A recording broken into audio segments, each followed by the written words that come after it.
Bonjour, bonjour à toutes et à tous. Bonjour. Bienvenue sur ce webinaire dédié à l'agrément ABJ-DEA pour la mise en place opérationnelle à partir d'octobre. Le webinaire va commencer dans quelques instants. Nous attendons les derniers participants et voilà, d'ici 1 ou 2 minutes, nous commencerons la présentation.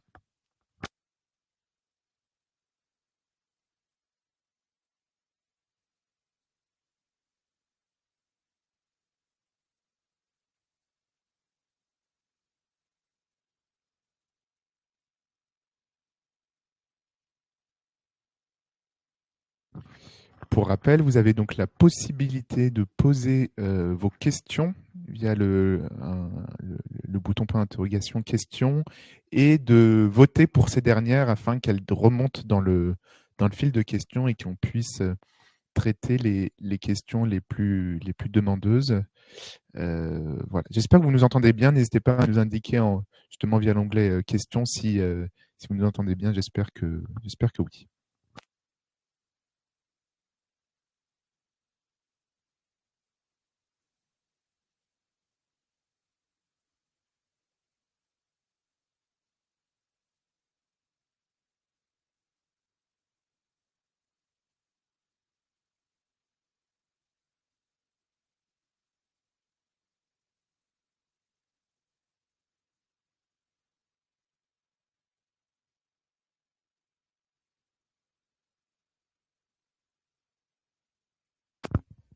Donc on vous rappelle, voilà, parfait, merci pour cette confirmation Lise. On vous rappelle que ce webinaire est donc enregistré et qui sera donc accessible à tous ceux qui se sont inscrits, donc qui sont présents ou pas présents lors de ce webinaire et donc pourront y avoir de nouveau accès. Très bien, écoutez, on va commencer. Je me présente pour ceux qui ne me connaissent pas encore. Je suis Valentin Franc et je suis coordinateur pour nos opérateurs de collecte pour les marchés PMCB et DEA, donc pour le marché CTM. Et donc je suis Benjamin Rotreau, je suis responsable des opérations sur les nouvelles filières et donc plus particulièrement sur les agréments DEA et ABJ qu'on a débuté donc en début 2024. On commence avec la même slide que vous connaissez peut-être pour ceux qui ont déjà participé à nos webinaires. Un rappel de vos interlocuteurs en plus de Benjamin. Et donc, il y a donc Sébastien Grillet qui est le responsable achat appel d'offres. Et nous sommes 3 coordinateurs pour l'appuyer de manière opérationnelle. Donc, pour ma part, pour la collecte et la logistique. Sébastien Gros-Henri qui est coordinateur pour la partie transport. Et enfin, Calvin Guichard qui est coordinateur pour la partie préparation. Et vous pouvez, via une seule adresse mail, l'adresse mail opération au pluriel @valobat.fr, vous pouvez tous nous contacter. Il y a après un redispatch de ces adresses mail en fonction des sujets. Nous allons donc commencer pour la partie sommaire de ce webinaire. On va faire un rappel sur l'introductif et un rappel contractuel du marché DEA. Puis, nous passerons sur une partie accès SI, système d'information MyValobat, car c'est vraiment le centre névralgique de la partie opérationnelle. Nous reverrons depuis le début les bases, les premières connexions pour ceux qui arrivent tout juste dans nos marchés CTM.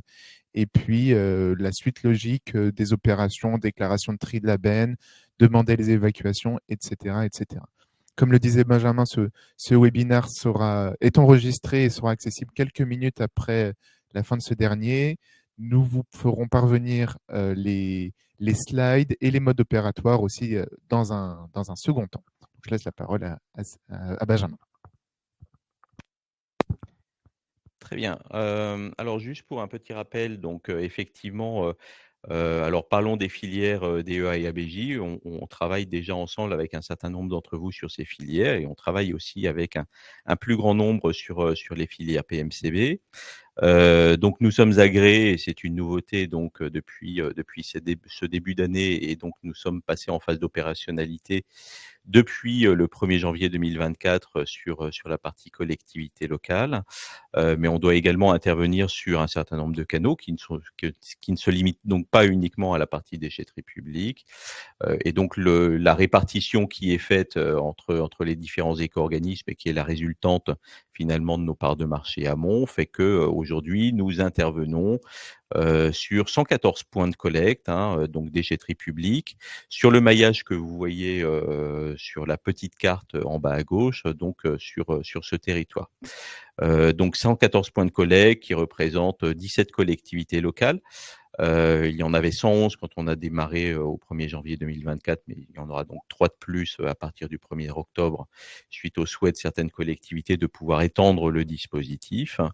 Et donc ces 114 points de collecte sont concernés directement par le nouveau marché donc de collecte massification des DEA en mélange qui va démarrer au 1er octobre 2024. Parallèlement à ça, on a dans nos marchés de la complémentarité à aller chercher par rapport à nos marchés PMCB sur les autres canaux sur lesquels on doit intervenir et sur lesquels on souhaite intervenir, qui sont les canaux de distributeurs, hein, donc les distributeurs notamment d'éléments d'ameublement, pour beaucoup hein, sont également des distributeurs sur la partie PMCB, et puis également tous les détenteurs non ménagers qui disposent donc d'une volumétrie de déchets supérieure à 20 mètres cubes et sur lequel on est amené ou on va être amené à intervenir de manière opérationnelle. Donc ces deux derniers canaux pour l'instant sont relativement marginaux en termes de démarrage. Le gros canal qui a démarré depuis le début de l'année est plutôt celui de la collectivité locale.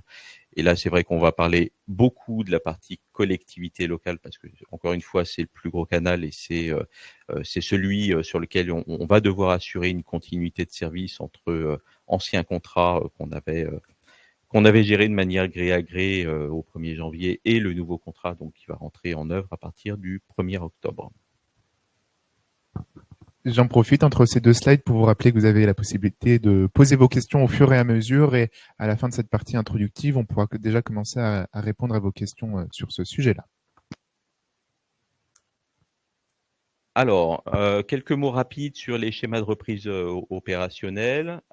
Juste pour rappeler que les pouvoirs publics ont autorisé les éco-organismes à réaliser une expérimentation hein, sur la simplification de la consigne de tri au niveau des détenteurs.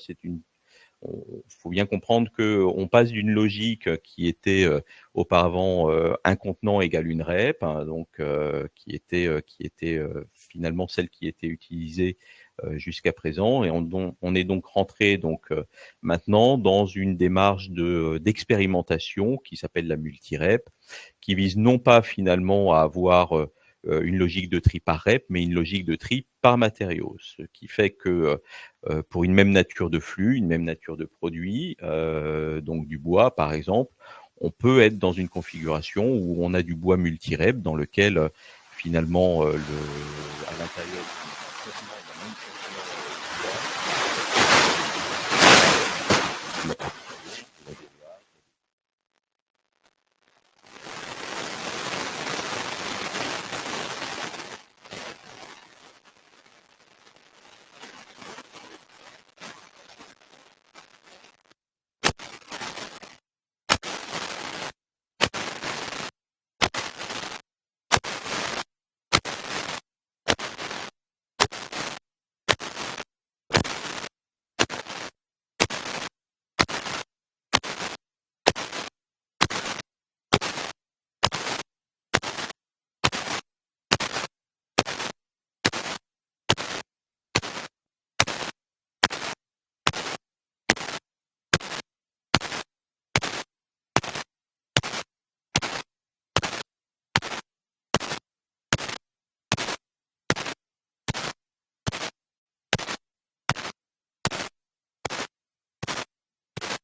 Est-ce que vous nous entendez?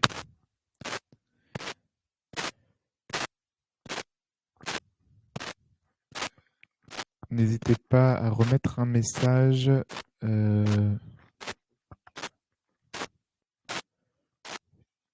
il a plus de. Ouais. Ouais.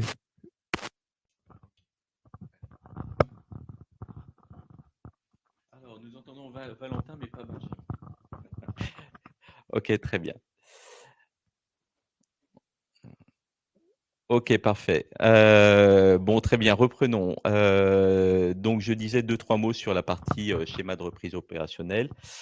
Donc, pour reprendre ce que je disais et pour lequel vous ne m'entendiez pas, nous sommes donc dans le cadre d'une expérimentation qui a été souhaitée par les pouvoirs publics, de pouvoir simplifier finalement le geste de tri et la consigne de tri au niveau des détenteurs. Donc, on passe d'un historique où on était plutôt sur finalement une consigne de tri par REP, hein, donc la REP DEA d'un côté, la REP des ABJ de l'autre, la REP des 3E de l'autre, à finalement une consigne de tri qui est une consigne de tri par matériaux.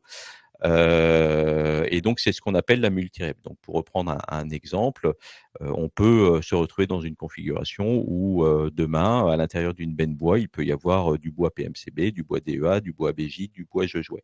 Donc, ça s'exerce dans le cadre d'une expérimentation hein, qui est limitée dans le temps, qui est limitée dans l'espace.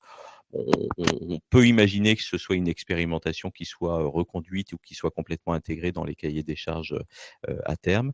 En tout cas, il y a une forte demande de la part des détenteurs pour aller justement vers ce type multi-rep. Euh, alors, vous voyez les quatre filières qui sont concernées, PMCB, DEA, ABJ et Je jouais. Alors, juste un petit rappel, nous sommes agréés sur les trois premières filières, mais pas sur la dernière. Hein. Pour autant, vous allez pouvoir vous retrouver dans des configurations où du jeu jouet peuvent se retrouver, de par les consignes de tri en collectivité, dans du DE en mélange, ou du multi-bois ou du multi-plastique. Ce n'est pas une erreur de tri, ce n'est pas un dysfonctionnement. Et donc tout cela s'organise par mandat entre les éco-organismes qui sont agréés sur une filière et pas forcément sur l'autre. Alors quand je dis je jouais à l'intérieur de la benne de DE en mélange, je tiens juste quand même à vous rassurer sur le fait que les consignes de tri ne visent pas à mettre notamment tout ce qui est je jouais contenant pile ou batterie à l'intérieur des bennes de DE en mélange, mais bien dans la filière des 3E. Et d'ailleurs, pour pouvoir finalement limiter le risque d'erreur de tri, la consigne de tri au niveau des collectivités locales sur cette filière je jouais, c'est de mettre en place finalement des caisses palettes en haut de quai pour que tous les petits éléments de moins de 80 centimètres, et donc ceux qui sont le plus à risque de comporter des piles et des batteries, soient complètement isolés dans des caisses palettes. Voilà. Alors, ça, c'est un peu l'histoire, c'est un peu l'évolution que je vous retraçais jusqu'ici. C'est que au tout début de la filière, de toute la filière DEA, à l'origine, on avait eu un contenant DEA en mélange dans lequel il n'y avait que du DEA, et puis dans lequel, au fur et à mesure, se sont rajoutés de nouveaux agréments, hein, de la BJ et du jouet. Donc ça, c'est aussi le poids de l'historique avec un acteur qui était multi-agrément sur ce type de filière. Et on va de plus en plus vers, vous le voyez, hein, vers une transition avec d'abord le bois qui est sorti, le bois DEA qui a été sorti, et donc avec un DE hors bois qui comportait tous les éléments qui ne sont pas du bois. Et puis voilà le schéma que vous voyez sur la fin, donc sur toute la partie droite, et le schéma qui est celui qui est réalisé dans le cadre de l'expérimentation et qui retrace finalement toutes les filières que l'on peut retrouver dans les différentes configurations de multi-rep. Donc vous voyez multi-rep en mélange, donc autrement dit c'est le nom de la benne dite ameublement, la plastique multi-rep, le métaux multi-rep, le bois multi-rep, dans lequel vous pouvez retrouver la somme de tout ce que vous voyez ici. Alors la seule petite spécificité, c'est que aujourd'hui, la PMCB ne se retrouve pas dans un flux en mélange au niveau des déchetteries.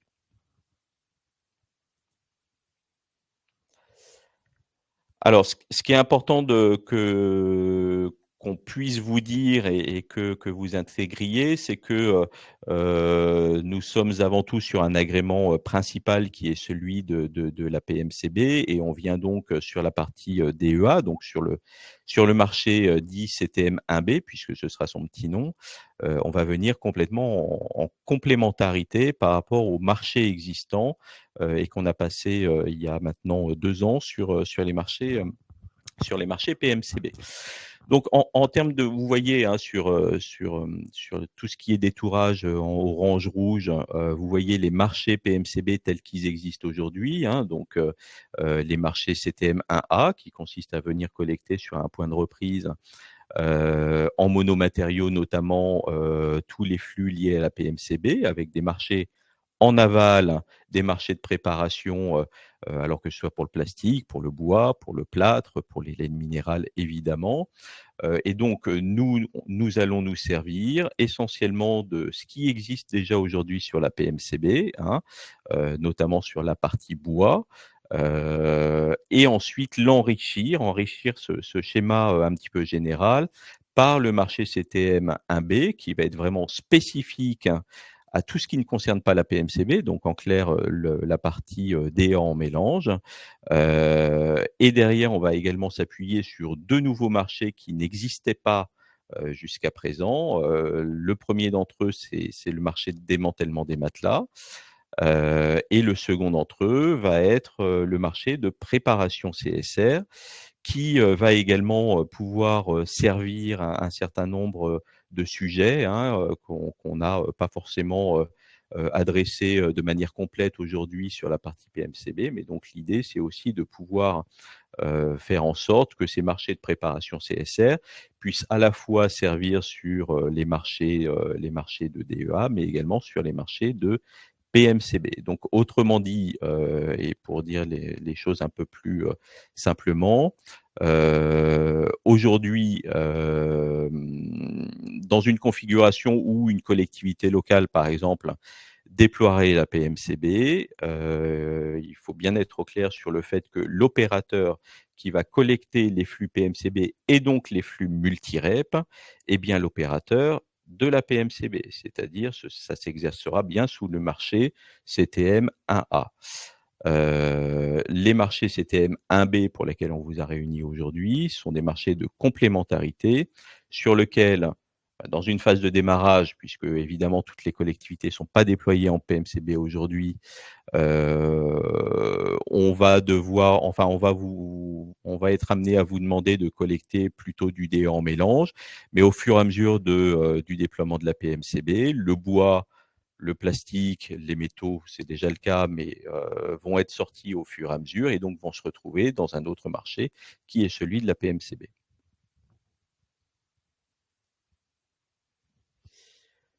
Donc, ce marché CTM 1B, donc, qui est spécifique à la DEA, hein, réside en plusieurs prestations obligatoires et prestations optionnelles. Donc, pour rappel, le périmètre d'intervention, hein, c'est tout l'hexagone plus les DROMCOM. Nous sommes sur une durée de contrat de 15 mois avec 2 périodes de 12 mois renouvelables. L'idée ici, hein, c'est aussi de faire en sorte de pouvoir se laisser un peu de réflexion, on va dire, sur les sujets appels d'offres et marchés, et donc quelque part d'avoir un alignement sur les dates d'échéance de contrat. Et donc nous sommes sur un début des prestations au 1er octobre 2024, c'est-à-dire d'ici une quinzaine de jours. Voilà. Donc sur les prestations obligatoires de base, évidemment, la mise à disposition de contenants. Alors, il s'agit essentiellement, hein, et en très grande partie, je crois que ça représente 95% des contenants qui sont de la benne ouverte 30 mètres cubes. Alors, juste un petit rappel pour ceux qui n'ont pas encore l'habitude de travailler avec nous, on n'impose pas un cahier des charges hein, sur le type de benne ou vous voyez une couleur par exemple ou un marquage, si vous voyez ce que je veux dire. Au niveau des rotations, évidemment, qui font partie de la prestation obligatoire, donc entre un point de reprise et donc le vidage direct sur le centre de tri massification. On va vous demander également de faire un tri des flux réceptionnés en 7 catégories. le bois, les rembourrés, les produits rembourrés d'assises et de couchage, plus la décoration textile, donc en clair, les couettes, les oreillers, les traversins, plus tout ce qui est décoration textile, les matelas, les métaux, les plastiques et le DIB. Alors, également en prestation de base, vont être concernés la mise en filière métaux et DIB. Alors pour ceux qui travaillent avec nous déjà sur la PMCB, ce ne sera pas une étrangeté puisque c'est déjà le cas. Donc ce sont des flux dits financiers, hein, donc qu'on va vous laisser gérer et sur lequel, vous pourrez, et bien évidemment faire vos déclaratifs et donc émettre vos factures en correspondance. Et puis, dans les dernières prestations obligatoires, c'est évidemment la traçabilité et la gestion administrative. Alors, on travaille avec un outil, qu'on va vous présenter tout à l'heure qui s'appelle, MVO, qui est notre système d'information sur lequel l'ensemble des opérations doit impérativement passer, pour qu'on puisse tracer, globalement l'ensemble de la prestation. Et puis, adossé à ce marché, dans le cadre de l'appel d'offres, on vous avait également demandé, plusieurs prestations optionnelles. La première, c'est, la mise à disposition et la collecte en petits contenants. Donc, pour l'instant, il est un peu trop tôt pour pouvoir dire, ça et là, ce qu'on va pouvoir déployer en petits contenants. Ça va venir en fonction des besoins au niveau des points de reprise. Mais c'est une option que l'on gardera. Et puis en autre prestation optionnelle, la mise en filière bois, plastique et CSR, qui est un peu l'héritage de ce qu'on vous avait demandé en début d'année. Donc la plupart d'entre vous ont quand même grandement répondu sur ces mises en filière bois, plastique et CSR. Alors pour lequel on se rend compte quand même que ça nous pose un souci au niveau traçabilité, au niveau de notre système d'information et finalement aussi de compréhension du processus opérateur, par vos équipes.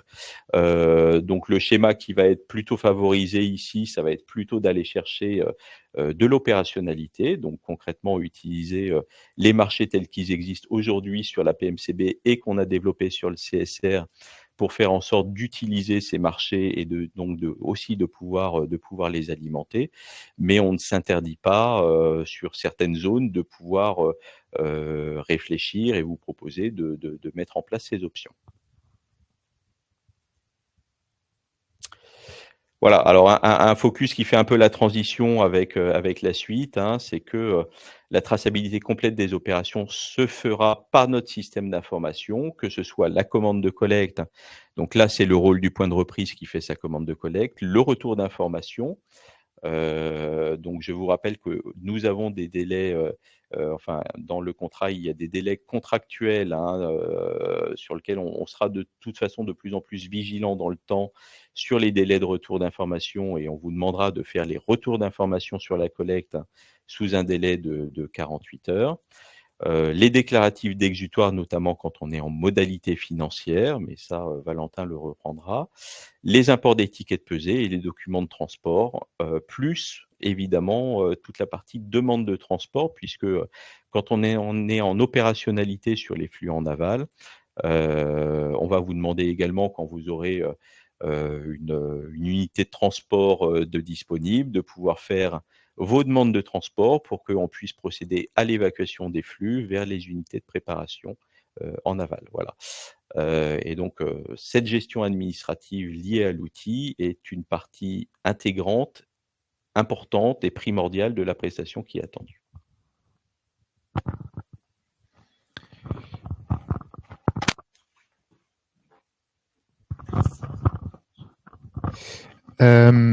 Eh ben, c'est en effet une très bonne transition. Peut-être avant de rentrer dans un mode opératoire très pratico-pratique sur le SI, j'ai vu deux questions. La première question, la voici, et je vais peut-être te laisser répondre, Benjamin. Alors, peut-on dès à présent bloquer des créneaux de livraison sur octobre auprès des centres de préparation matelas SVP? Pouvez-vous nous communiquer les centres de préparation adossés à nos CTM 1B rapidement? Alors, je ne sais pas de qui vient la question.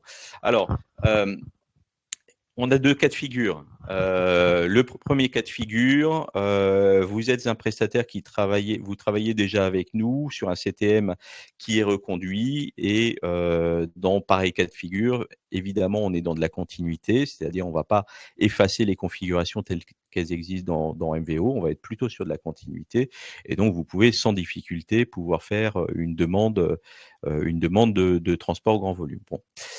Ça, c'est le cas facile, j'ai envie de dire. Le deuxième cas, qui est le cas un peu plus, un peu moins facile, c'est vous êtes un nouveau CTM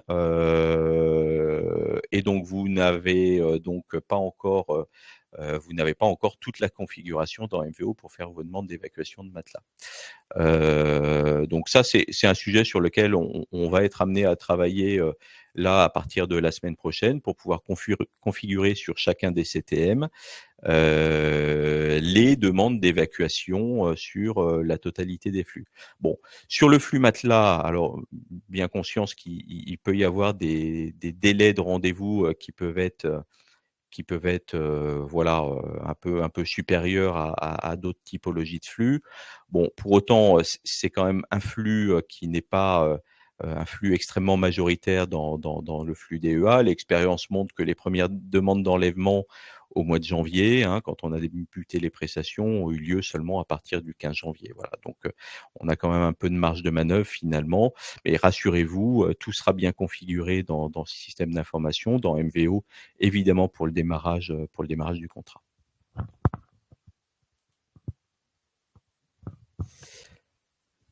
Alors, bonjour. Sous quel délai aurons-nous votre retour sur les options proposées en préparation?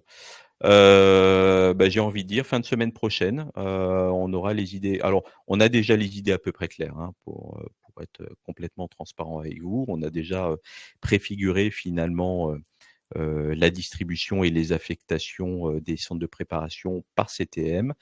Maintenant, on doit les valider de manière définitive. Je crois que Sébastien Grillet a aussi quelques petits questionnements pour certains d'entre vous. Donc, il reviendra vers vous sur quelques questionnements qu'il peut y avoir sur des marchés de préparation actuels. Mais donc d'ici fin de semaine prochaine, normalement tout devrait être configuré dans MVO et donc il y aura cette vision un petit peu globale. Bon, après c'est ce que je disais tout à l'heure, Eric, hein, encore une fois, le recours à l'option sera plus l'exception que la règle. Voilà. Je peux pas le dire autrement. On a vraiment la volonté d'aller sur l'opérationnalité complète, d'utiliser les marchés tels qu'ils existent aussi. Et donc, on s'interdit pas, hein, d'utiliser quelques options à droite et à gauche, mais ce sera véritablement plus le, une exception. Voilà.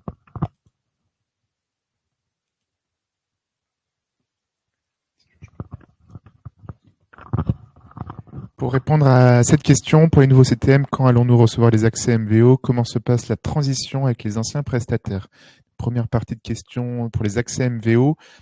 L'ensemble des nouveaux CTM qui n'étaient pas encore en contrat avec nous en PMCB ou qui n'ont pas eu la transition avec Ecomaison en janvier, tous ces CTM ont été créés cette semaine et sont normalement disponibles enfin c'est pas normalement, sont disponibles dans MyValobat. Quand ce sont des nouvelles structures, c'est bien le référent commercial désigné lors de l'appel d'offres qui a accès à cette structure. Je vous montrerai en live juste après comment basculer d'une structure à l'autre dans le cas où vous auriez répondu à l'appel d'offres sous différentes structures. Concernant la transition avec les anciens prestataires, le marché commence en effet le 1er octobre et nous allons créer les opérations de retrait définitif des anciens opérateurs et les opérations de première dépose pour les nouveaux opérateurs aussi. On va créer tout cela entre cette semaine et au plus tard la semaine prochaine pour que la transition se fasse aux alentours du 1er octobre, on va dire entre le 30 septembre, qui est le lundi 30 septembre, et j'imagine le 2-3 octobre au plus tard, pour être sûr que tout se fasse de manière la plus fluide possible.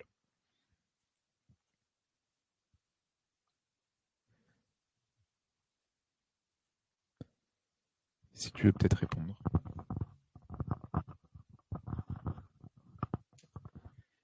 Alors, j'ai déjà des points de collecte DEA avec vous. Sur mon territoire, les points seront reconduits pour octobre et risque-t-on d'avoir de nouveaux points? Et si oui, quand aurons-nous les informations? Alors, on avait jusqu'ici 111 points, on passe à 114. Les 3 en différence, sont situés sur 2 collectivités. Et donc les opérateurs ont déjà été informés, hein, sur le déploiement sur ces nouveaux points. De manière générale, hein, juste pour vous expliquer un petit peu le mode de fonctionnement, une collectivité locale, peut faire la demande, de passer en opérationnalité une déchetterie qui ne l'est pas aujourd'hui, hein, sur la partie DEA. On instruit le dossier, et on l'instruit, de manière collective avec aussi l'opérateur pour essayer de savoir si, un, c'est possible de pouvoir le faire, et 2, sous quel délai. Donc, là, pour reprendre ces points de reprise qui vont être déployés, on s'est laissé quelques semaines, hein, d'échange avec, l'opérateur, avec la collectivité pour pouvoir déployer. Donc, il n'y a pas de règle absolue pour répondre à la question, qui consisterait à dire, on se donne un délai, de 3 jours, 1 semaine ou 1 mois. Voilà, on essaie de faire ça en bonne intelligence, que ce soit avec la collectivité ou avec l'opérateur, puisque on sait que pour vous, ça suppose aussi, derrière toute la question de la disponibilité des contenants, pour pouvoir intervenir. Donc c'est pour ça qu'on vous implique, le plus en amont possible, pour pouvoir savoir si on est en capacité de pouvoir déployer à un moment qui est souhaité par, celui de la collectivité. Voilà, et puis dernière question, et on va pouvoir basculer sur la partie opérationnelle, et ça répondra aussi à cette question. Est-ce que MVO sera pourvu d'un suivi de stock spécifique DEA à BJ, comme pour les déchets GDD, PMCB? Tout à fait, je confirme qu'on aura bien des lignes de stock spécifiques à cela. Pour nos opérateurs qui seraient déjà gestionnaires de déchets pour la PMCB, mais qui ne sont pas encore titulaires d'un contrat de collecte CTM, il faudra bien faire la différence, et je le réexpliquerai un tout petit peu plus tard, entre vos accès GDD, donc collecte sur chantier, et vos accès titulaires, c'est-à-dire titulaires de contrat pour la collecte sur point de reprise. Vous n'avez pas du tout la même vision d'un accès à l'autre. Avec une même adresse mail, vous aurez accès à ces deux structures, mais il faudra bien penser à naviguer d'une à l'autre pour être sûr de voir les bonnes informations. Et je vais vous présenter ça dans les prochaines minutes. Voilà, eh ben, écoutez, je vous propose qu'on commence la partie démonstration SI. On va commencer depuis le début, hein, pour les nouveaux opérateurs, et puis on va rentrer après dans le vif du sujet au fur et à mesure. Je vais donc partager mon écran. Et voilà. Donc pour la première connexion à MyValobat, pour ceux qui s'y connectent la première fois, vous avez la possibilité de vous connecter sur le site internet valobat.fr, le site normal. Vous avez en haut à droite le bouton qui s'appelle MyValobat. En cliquant dessus, on a accès aux différents espaces qui sont les espaces MyValobat adhérent, MyValobat opérateur et MyValobat visiteur. Et puis donc nous sommes concernés par MyValobat opérateur. Donc je clique sur le bouton « Je me connecte à MyValobat opérateur ». Vous arriverez donc sur cette page, votre espace MyValobat opérateur, et que je vous invite très fortement à conserver dans vos favoris afin d'y accéder directement. Je vais basculer moi sur un espace de recettes, donc je quitte la page, mais ça sera exactement la même chose pour vous. Alors, hop, donc je partage une autre page.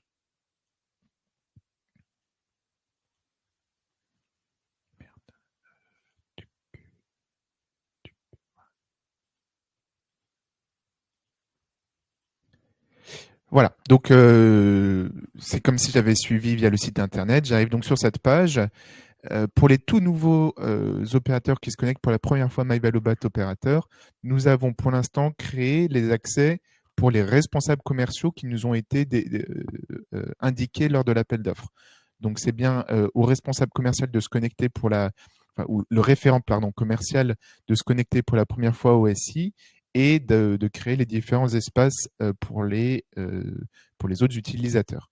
Donc vous avez normalement, vous, reçu référents commerciaux un mail de la part de Valobat vous disant que votre espace a été créé et que vous devez configurer votre mot de passe.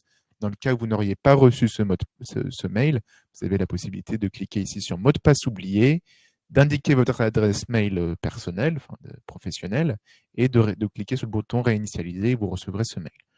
Si vous ne recevez rien via ces deux méthodes-là, ça veut dire que vous n'êtes pas le référent commercial déclaré dans le cadre des appels d'offres. Et donc, je vous invite à vous rapprocher du référent commercial pour qu'il puisse vous créer votre espace. Donc, moi, on va dire que je suis le référent commercial. J'ai donc mon adresse mail, j'ai configuré mon mot de passe, je vais pouvoir me connecter. Et en me connectant, j'arrive sur une page qui correspond au tableau de bord de MyValobat. On retrouve en haut à droite mon nom, prénom. On retrouve ma structure. Je vais revenir dessus juste après. Et puis, tout un certain nombre d'onglets, les utilisateurs, les sites, les exutoires et les opérations, très importants. Je reviens sur l'aspect structure, car c'est très important, notamment pour ceux qui seraient, par exemple, déjà GDD chez nous, mais pas encore titulaires. En cliquant sur la flèche en haut à droite ici, vous avez la possibilité de naviguer entre vos différents espaces. Moi, j'ai qu'un seul espace qui est l'espace titulaire et qui est dédié au webinar.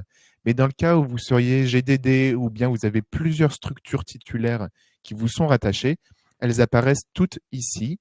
Et donc, vous pouvez, via une seule adresse mail qui correspond ici à mon compte, vous avez la possibilité de naviguer d'un espace à l'autre. Et donc, voilà, je répète, si vous avez déjà un espace GDD, il est très important de naviguer sur votre espace titulaire pour avoir accès aux demandes de collecte. Voici, donc je vais vous présenter grosso modo l'outil et notamment son paramétrage avant même de pouvoir gérer les opérations de collecte. Donc, vous avez ici la partie utilisateur. Ce sont les utilisateurs qui sont liés à la structure ici webinar. Pour l'instant, 2 utilisateurs sont référencés chez moi. Et vous avez la possibilité d'ajouter des contacts, vous en tant que référent commercial, qui vont devoir intervenir sur votre espace. Donc, pour ajouter des contacts, on clique sur le bouton en haut à droite, juste ici. On choisit l'organisme qui est ici Webinar 0304 pour moi. Je complète les différents champs, comme d'habitude, comme dans n'importe quel formulaire. Et il s'agit d'associer les droits à la personne que vous venez de créer, un droit de référent ou un droit de gestion des opérations. Les 3 droits ci-dessous ne nous intéressent pas dans le cadre de nos marchés. Donc, pour différencier, si vous devez donner un rôle de référent de gestion des opérations, un référent, ça va être un profil type administrateur. C'est donc le rôle que nous vous avons donné à vous, référents commerciaux, dans MVO. Le profil de référent, il va pouvoir gérer les utilisateurs, justement. Il va pouvoir ajouter, supprimer des utilisateurs, modifier des informations administratives sur les sites, et puis, bien entendu, gérer toute la partie opérationnelle. Un référent aura aussi accès à l'ensemble des sites sous la structure. Ici, je suis sous la structure Webinar 0304, mais j'ai plusieurs sites qu'on va voir juste après. Et donc, moi, en tant que référent, j'ai accès à l'ensemble de ces sites. Le rôle de gestion des opérations, comme son nom l'indique, c'est la gestion opérationnelle dans MyValobat. Il va pouvoir accepter les demandes de collecte, il va pouvoir demander des évacuations de transport grand volume, déclarer des mises en filière. Par contre, ce gestionnaire des opérations ne pourra pas gérer les utilisateurs. On peut décider de lui donner uniquement accès à certains sites au sein de votre structure pour qu'il n'ait accès qu'aux demandes de collecte qui lui sont attribuées. Donc, je coche soit l'un, soit l'autre. Et dans le cas où je donne un rôle de gestion des opérations, je vais le faire ici. Donc, je reviens sur, imaginons, je viens de créer ce profil de responsable d'exploitation. Je lui donne un rôle de gestion des opérations. Eh bien, il vous reste une dernière étape à faire. Ça va être de lui attribuer les sites auxquels il a le droit d'avoir une vision. Donc, il y a le bouton attribuer des sites juste ici. Pour l'instant, il n'a aucun site attribué. Ça, c'est l'ensemble de mes sites qu'on pourrait retrouver dans ma case site. Et moi, je veux que le responsable d'exploitation ait accès uniquement au site CTM-DEA. Je le sélectionne et je clique sur mettre à jour. Très important de lui donner au moins accès à un seul site parce que sinon, il n'aura absolument aucune vision des opérations. Voilà. Donc, je rappelle, 3 petits points en bout de ligne, attribuer des sites, et je sélectionne le site qu'il doit voir. C'est à faire uniquement pour le gestionnaire des opérations, un rôle de référent, comme mon compte par exemple ici. Je n'ai pas la possibilité d'attribuer des sites car il a directement la vision de l'ensemble des sites. Voici pour la partie utilisateur. Et pour la partie utilisateur, on peut créer autant de contacts que nécessaire.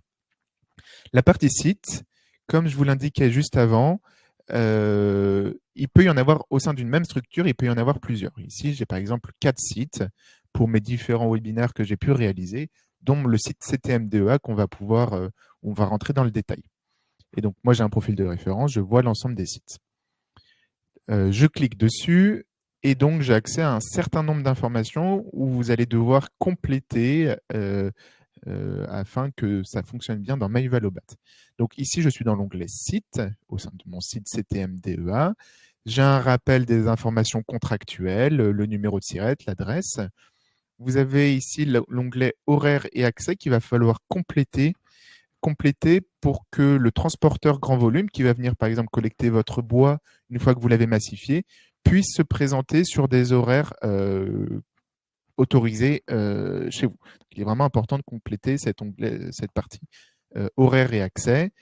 Vous avez la partie conditions de sécurité et d'accès qui est en fait dédiée aux apports directs, mais qui ne nous concerne pas dans la partie DEA.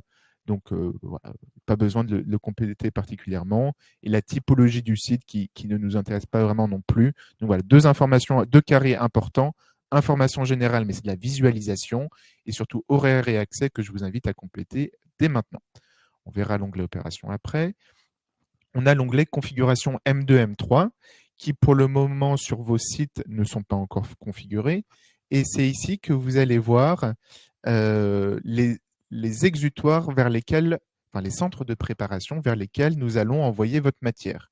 Je prends l'exemple du bois.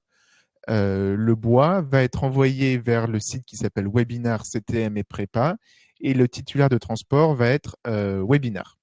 Pour le plastique, ça va être envoyé vers le site qui s'appelle Hold et qui va être transporté par Webinar 0304.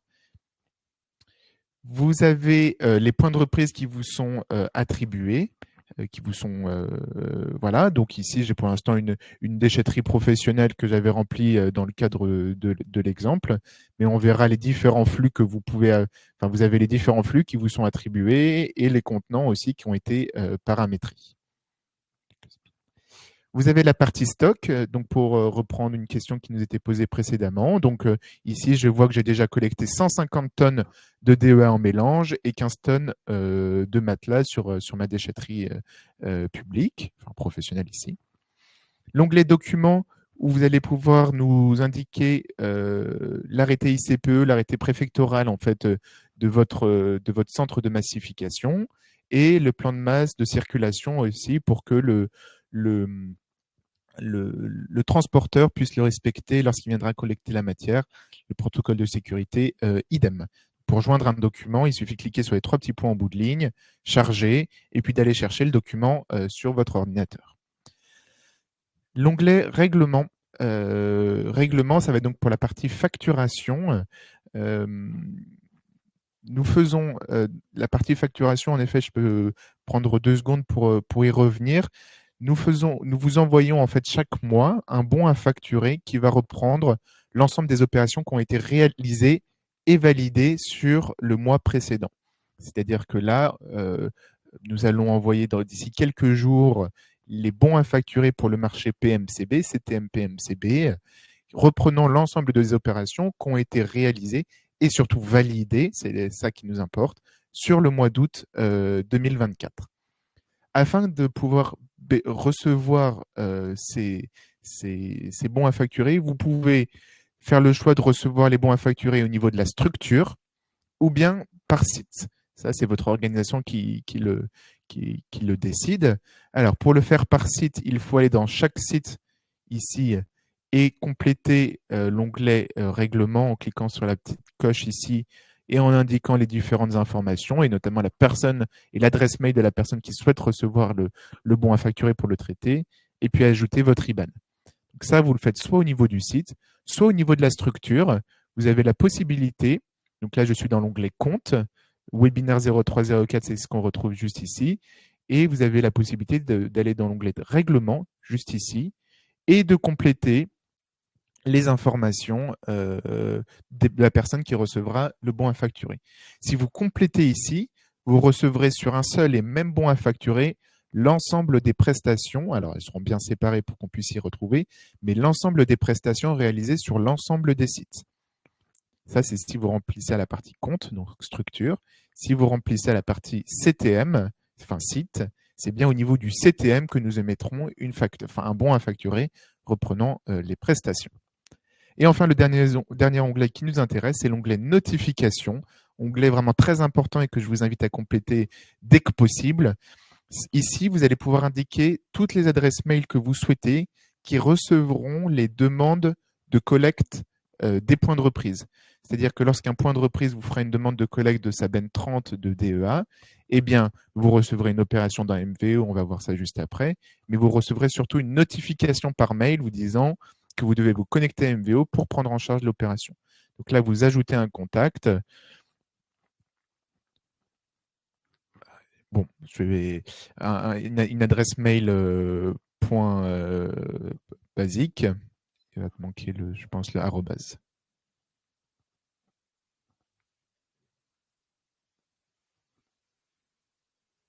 Voilà, super. Ouais, tac. Voilà, arrobase. Hop. Et donc, l'adresse vient de s'ajouter juste ici. Vous pouvez en ajouter autant que vous voulez et puis les gérer en les supprimant ici. Et donc, ce sont ces adresses mail-là et uniquement ces adresses mail-là qui recevront les demandes de collecte des points de reprise. Voici pour la partie configuration. Donc, à court terme, avant même de pouvoir commencer à faire les prestations, je vous invite à compléter l'onglet notification, l'onglet règlement avec les informations facturation et l'onglet documents, enfin l'onglet documents avec les différents documents pour que le transporteur puisse respecter la réglementation. Et enfin, au sein de votre onglet site, les horaires d'accès pour que le transporteur puisse se présenter au bon moment.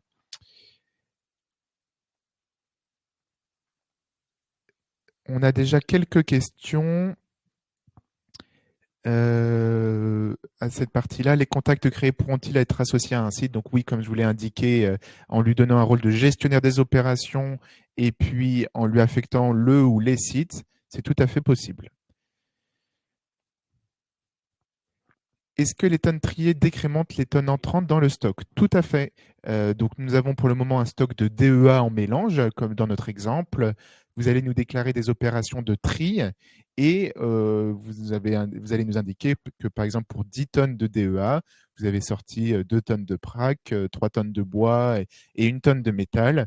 Votre stock de DEA se décrémentera du tonnage total. Et puis, par contre, votre stock s'incrémentera de métaux, de prac et de DIB. Enfin, voilà.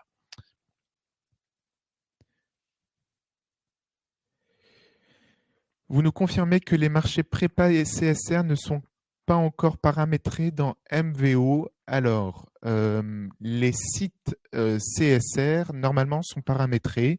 Donc, Thomas, j'ai bien en tête les sites dont tu parles. Donc, je ferai un point à la fin du webinaire pour voir qu'est-ce qui expliquerait que tu n'y aies pas encore accès. Mais normalement, tout est paramétré. Ouais. Dans l'onglet compte, à quoi sert notification? À ma connaissance, ça n'a pas d'intérêt particulier. Ou enfin immédiat, comme le dit Benjamin.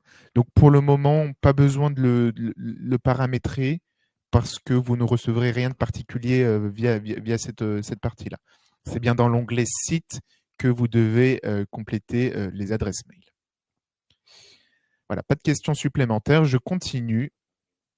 Ah,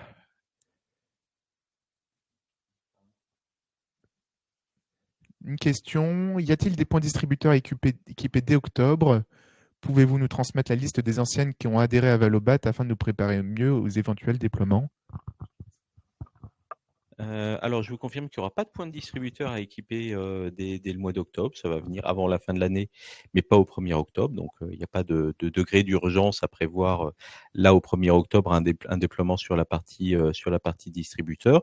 Et pour les enseignes, bah, c'est celles que vous connaissez déjà sur la partie PMCB, hein, donc ce sera, globalement les mêmes.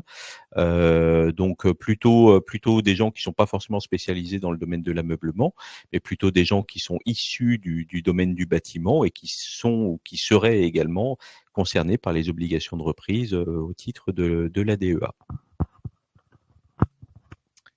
Merci. Alors voilà, cette fois plus de questions, donc je continue mes explications. Nous avons donc vu l'onglet site. L'onglet contrat ne nous concerne pas parce que ce sont des contrats qui sont des contrats titulaires, donc non inclus dans MVO en tant que tel. Et enfin, la partie exutoires qui sont spécifiques à la structure et non pas au site. Donc, quand on parle d'exutoire, on parle bien des sites vers lesquels vous allez envoyer vos métaux et votre DIB issu du surtri ou du déclassement. Donc, vous allez pouvoir, via ce bouton exutoire, ajouter l'ensemble des exutoires qui seraient susceptibles, pour l'ensemble de votre structure, hein, et pas par site, de recevoir la matière. Je reviendrai dans un second temps. Il est possible que, enfin, normalement, si c'est la première fois que vous vous connectez, vous n'avez pas de proposition ici, donc ce sera bien à vous de les ajouter. Voilà. Je reviens rapidement sur la présentation. J'ai quelques slides à vous présenter. On rentrera dans le vif du sujet dans MVO.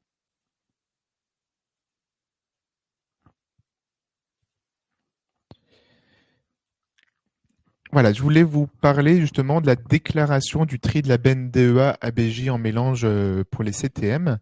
Donc, lorsque vous collectez une benne DEA ABJ, enfin de DEA en mélange, vous allez la réceptionner sur votre centre de tri massification. Vous allez compléter le tonnage total collecté dans cette benne sans en faire le distinguo de matière.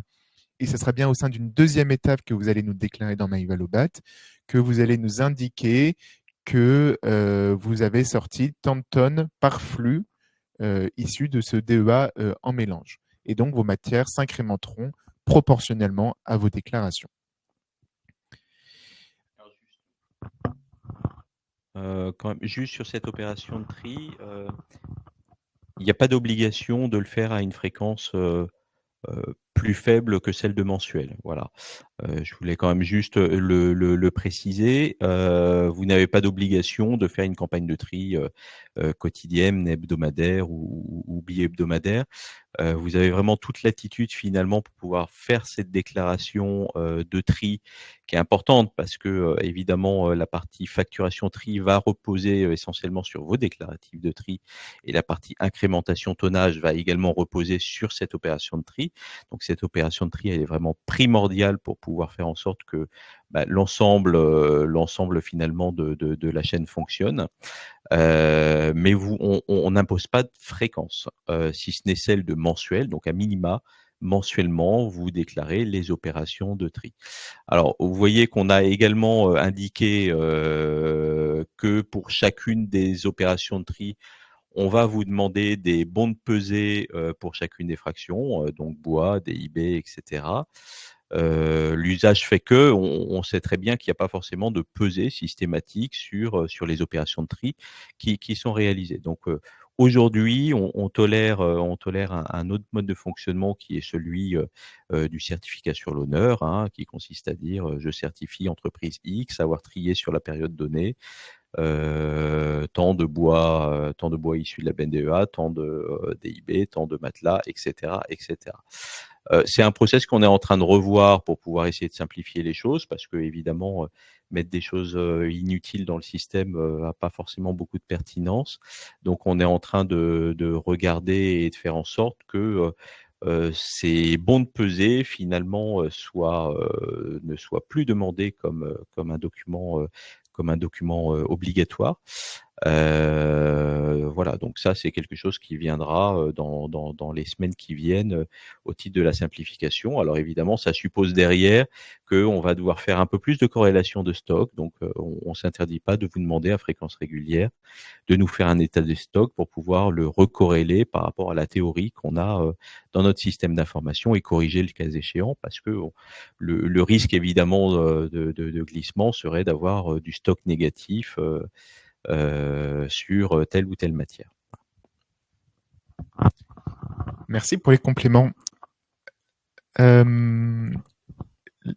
Avant aussi de voir la partie collecte sur point de reprise, je voulais faire un focus aussi sur la gestion des flux une fois qu'ils sont sur votre centre de tri, une fois que vous les avez collectés sur les points de reprise.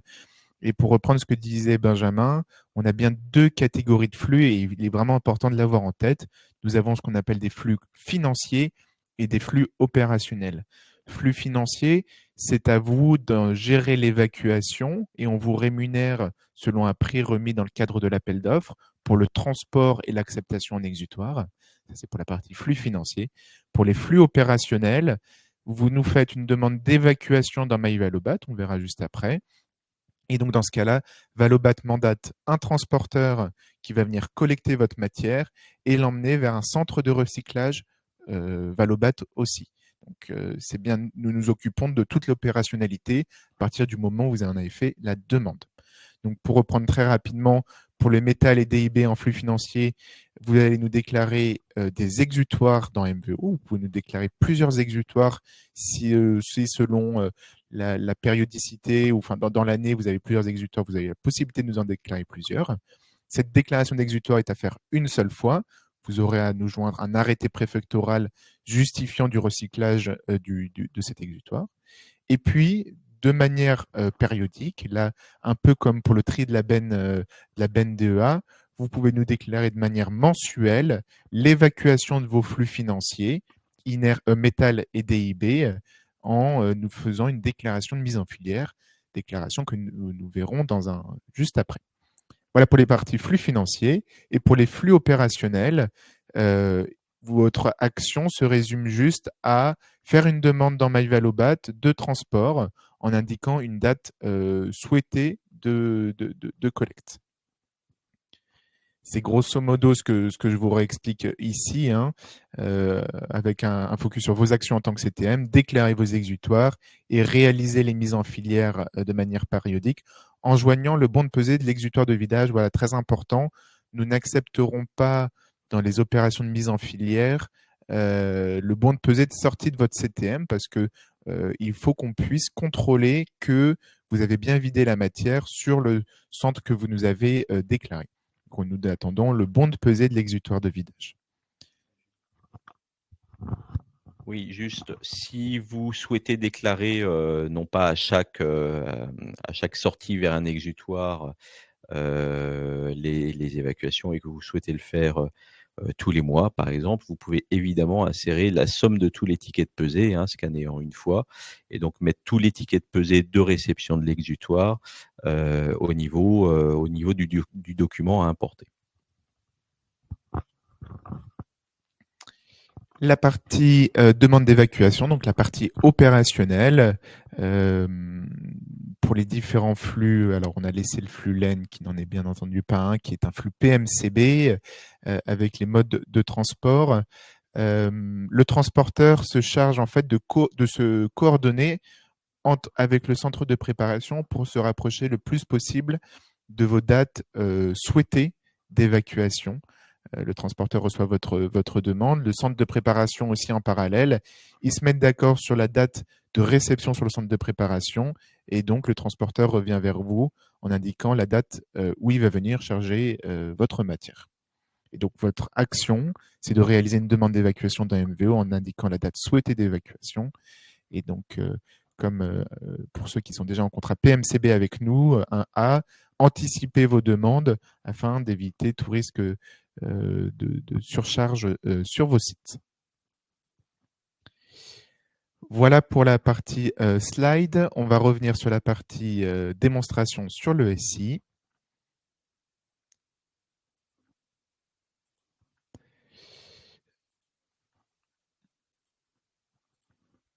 Et donc, avant même de voir la partie évacuation, on va voir comment ça se passe pour une partie, la collecte sur point de reprise et même la partie dotation en contenant lorsqu'on va vous demander la première dépose du contenant. Comme on vous l'indiquait, MVO, c'est le centre névralgique et c'est là-dessus que vous allez recevoir l'ensemble de vos demandes. L'ensemble de vos demandes, vous pouvez les consulter soit en cliquant sur le bouton, alors, soit en arrivant pour la première fois sur MVO via le bouton Voir mes opérations ici, soit via le bouton Opérations ici. Et dans ce cas-là, si vous êtes référent, vous aurez accès à l'ensemble des opérations de l'ensemble des sites CTM que vous avez. Et si vous voulez voir uniquement les opérations d'un CTM en particulier, il va falloir passer par l'onglet Site, choisir le site concerné et aller dans son onglet Opérations. Et donc là, je suis certain de ne voir que les opérations qui sont liées au CTM DEA. Et voilà. Et ce que maintenant je vais vous présenter, c'est exactement la même chose pour si vous étiez passé par la partie Opérations. Cet onglet Opérations est réparti en 3 grandes parties. La première partie qui est la partie première dépose, rotation, retrait définitif. Donc, c'est collecte sur point de reprise. La partie transport grand volume, lorsque vous allez demander vos évacuations de matière. Et la partie autre opération, notamment lorsque vous allez faire les mises en filière, donc les évacuations de votre propre chef de métaux et de DIB, et lorsque vous allez nous déclarer le tri de vos bennes DEA. On va commencer avec la partie collecte, dotation sur les points de reprise. Vous avez la possibilité de filtrer selon les flux, selon les contenants, selon les points concernés et les statuts.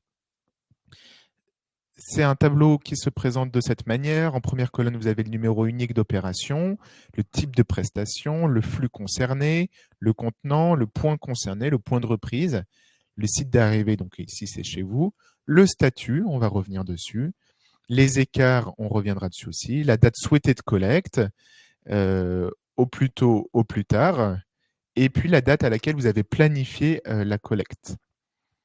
Vous avez la possibilité en cliquant sur les 3 petits points en bout de ligne, d'afficher l'historique de l'opération. Et donc, on voit quand est-ce que la demande a été faite. Elle est passée en statut en attente de prise en charge le 13 septembre par gestionnaire opération @valobat. Et les différents statuts que vous voyez ici, à chaque fois, avec les dates, les horaires et qui a fait quoi, afin de pouvoir tracer les différentes choses. Avant de rentrer dans le détail de chaque opération, je voulais faire un point sur les statuts d'ordre chronologique pour que vous puissiez vous y retrouver. Donc, le premier statut, ça va être le statut en attente de prise en charge. Cela signifie que le point de reprise a fait une demande, ici une demande de rotation, et qu'elle est en attente de prise en charge chez vous. À ce moment-là, vous recevez à la fois une notification par mail, si vous avez bien complété l'onglet notification, et la demande apparaît dans MyValobat. Donc là, on attend que l'opérateur se connecte, prenne connaissance de l'opération et la valide. Et l'accepte, pardon, la planifie.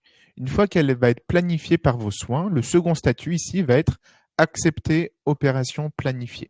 Et on va donc voir apparaître ici, dans date planifiée, la date où vous allez passer collecter la matière. Une fois que l'opération a été réalisée par vos soins, que vous n'avez pas forcément encore les justificatifs de tonnage collecté ou la lettre de voiture, vous avez la possibilité de revenir sur l'opération, de cliquer sur un bouton qui s'appelle « Marquer comme réalisé » et donc le statut va passer de opération planifiée en réalisée en attente de justificatif. Et donc là, nous, on comprend que vous avez bien pu réaliser la prestation à la date souhaitée et que vous avez encore juste besoin de temps pour joindre les différents documents, indiquer les tonnages, déclarer un potentiel surtri. Une fois que vous revenez sur votre opération avec les justificatifs, que vous la complétez, vous cliquez sur « Marquer comme traité » et l'opération passe sur un nouveau statut qui s'appelle réalisé à valider par Valobat. Et dans ce cas-là, c'est à nous d'intervenir. On va contrôler que l'opération est correcte, que les justificatifs que vous nous indiquez sont corrects. Et si tout est bon, on valide l'opération et ça passe en statut validé par Valobat, comme vous pouvez le voir ici. Ou bien, ça peut passer aussi en statut à corriger dans le cas où on aurait des- une remarque à faire ou un besoin de complément. Voilà. Ce sont bien uniquement les opérations qui ont un statut validé par Valobat sur le mois donné qui vont apparaître sur un bon à facturer. Je m'explique. Dans la mesure où vous faites une rotation, par exemple en avril, mais que vous revenez dessus et que vous la complétez qu'en mai ou en juin, on va dire, et que nous la validons, on va dire, en juin aussi, cette opération, bien qu'elle ait été réalisée en avril, apparaîtra sur le bon à facturer de juin, car c'est bien la date de validation par Valobat qui fait foi pour faire apparaître sur un bon à facturer. C'est pour ça que nous vous incitons à le faire au fur et à mesure, au fil de l'eau. Les délais contractuels sont de 48 heures. On n'y est pas forcément dès le début, mais si vous le faites déjà au moins de manière hebdomadaire, ça permet de traiter les choses au fil de l'eau et être sûr que l'opération que vous avez réalisée sur le mois de septembre apparaisse bien sur le bon à facturer du mois de septembre. Voilà pour les statuts. On va rentrer maintenant de manière très opérationnelle dans une opération. Je viens de cliquer sur l'opération de collecte, de rotation. On voit différentes informations qui sont rappelées ici. Donc ici, c'est bien une demande de rotation faite, demandée pour le 18 septembre pour le flux DE en mélange en benne 15 mètres cubes. On voit ici l'établissement demandeur, c'est le point de reprise Jor qui est à Saint-Paul. On retrouve les contacts du site. On va retrouver son protocole de sécurité si jamais il a été chargé par le point de reprise. Et en cliquant sur le détail ici, on peut retrouver, alors ça n'a pas été fait ici parce que c'est une version de test, mais on retrouvera notamment les horaires du point de reprise sur lequel vous pouvez vous présenter pour collecter la matière. Donc, il est important de bien les prendre en compte pour pas vous présenter en dehors des heures d'ouverture. Vous avez ici l'opérateur en charge de la prestation. Donc, on a dit que c'était bien le CTM DEA. Si les contacts sont bien renseignés, ben, on les verra apparaître ici. On retrouve enfin les informations de mise à jour. C'est un petit peu moins important. Donc, la dernière mise à jour a été faite aujourd'hui à 9h11. Une fois que vous avez pris en charge et consulté l'ensemble des informations, vous avez aussi la possibilité d'avoir un message dans le fil de discussion juste ici. Et dans ce cas-là, le fil de discussion apparaît en gras de manière un petit peu orangée.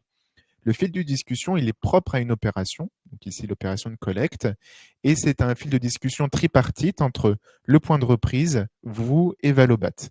Et donc, le point de reprise pourrait par exemple indiquer que il faudrait passer entre 9h et 11h, ou bien que c'est urgent, ou bien que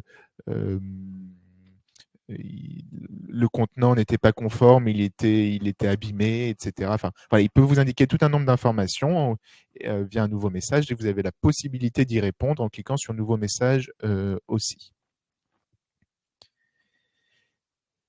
Dans le cas, donc en prenant en compte toutes ces informations, vous avez la possibilité de planifier la demande en disant que oui, vous allez pouvoir la réaliser. Donc en cliquant sur le bouton planifier, j'ai un rappel de la date d'intervention souhaitée, 18 septembre au plus tard 18 septembre.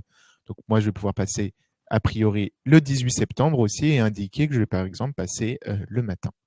Le fait de compléter et de cliquer sur valider, voilà, la planification de la demande a bien été effectuée. Le statut est passé, comme je vous l'ai indiqué, en accepter opération planifiée, alors qu'il était juste avant en attente de prise en charge. Et donc, si je reviens dans mon tableau de bord, on voit que la date planifiée a bien été complétée ici au 18 septembre au matin. Lorsque l'opération a été réalisée de manière opérationnelle, vous allez pouvoir revenir ici dans votre onglet Traitement. Au sein de cette même opération, il y a l'onglet Traitement qui est dégrisé. Et avant même de compléter, par exemple, le tonnage réalisé, signaler des surtris, des passages à vide, joindre une lettre de voiture, un ticket de pesée, vous avez la possibilité ici de cliquer sur le bouton Marquer comme réalisé. Et donc, le statut est passé en réalisé en attente de justificatif. Et donc là, à la fois le point de reprise et à la fois Valobat se rendent compte que l'opération a été réalisée et qu'il ne reste plus qu'à l'opérateur de joindre les justificatifs. Donc vous revenez, vous revenez pour une autre fois pour joindre les documents et vous allez devoir compléter les informations juste ici. Première information que vous pouvez compléter mais qui est facultative, ce serait une référence interne de facturation. Donc, c'est un numéro d'opération qui serait propre à votre outil. Vous pouvez l'indiquer ici, mais c'est non obligatoire, c'est pour votre suivi. Vous avez la possibilité d'indiquer la date de rotation réalisée. De base, nous indiquons la date souhaitée et sur laquelle vous vous êtes engagé.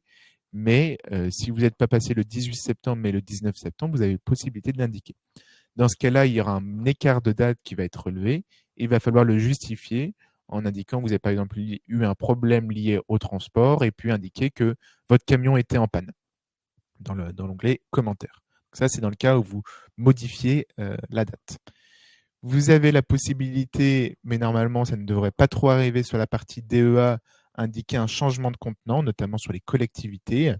Donc, initialement, c'était une benne 15 mètres cubes. Et puis, finalement, vous avez changé la benne 15 par une benne 30. Eh bien, en cochant ici changement de contenant et en indiquant ici benne 30, MVO va comprendre que vous avez changé le contenant. Partie très importante ici, vous allez pouvoir nous indiquer le tonnage collecté de DE1 mélange. On va donc par exemple indiquer ici que vous avez collecté 7 tonnes. Gros tonnage, 7 tonnes de matière. Attention, c'est bien un tonnage, enfin c'est bien un poids en tonnes qu'il faut indiquer, non pas en kilos. Voilà, ici c'est les anomalies, je reviendrai dessus juste après. Il ne vous reste plus qu'à joindre la lettre de voiture, donc le justificatif de passage, et le ticket de pesée, rappelant le tonnage juste ici. Donc cela, vous allez chercher sur votre ordinateur. Je prends des documents au hasard. Et hop, en joignant ces deux documents qui sont obligatoires, j'ai le bouton ici marqué comme traité qui s'est dégrisé et donc je peux valider mon opération comme telle. Dans le cas où une anomalie est à nous déclarer, vous avez plusieurs choix. Vous avez la possibilité de nous indiquer un passage à vide, c'est-à-dire que vous êtes présenté sur le site et que la benne n'a pas pu être collectée. Dans ce cas-là, il faudra indiquer un motif de passage à vide. Par exemple, le contenant était vide. Et puis un justificatif de passage à vide. Et là, dans notre cas du contenant vide, une photo de la benne vide nous ira tout à fait. Vous avez la possibilité de nous indiquer un surtri ou un déclassement dans le cas où des indésirables sont présents dans la benne. Alors, je n'ai plus en tête les seuils de surtri déclassement qui seront indiqués au contrat. Mais voilà, c'est selon des seuils. En gros, si je reprends la PMCB, entre 5 et 30% d'indésirables, c'est du surtri. Et au-delà de 30% d'indésirables, c'est un déclassement.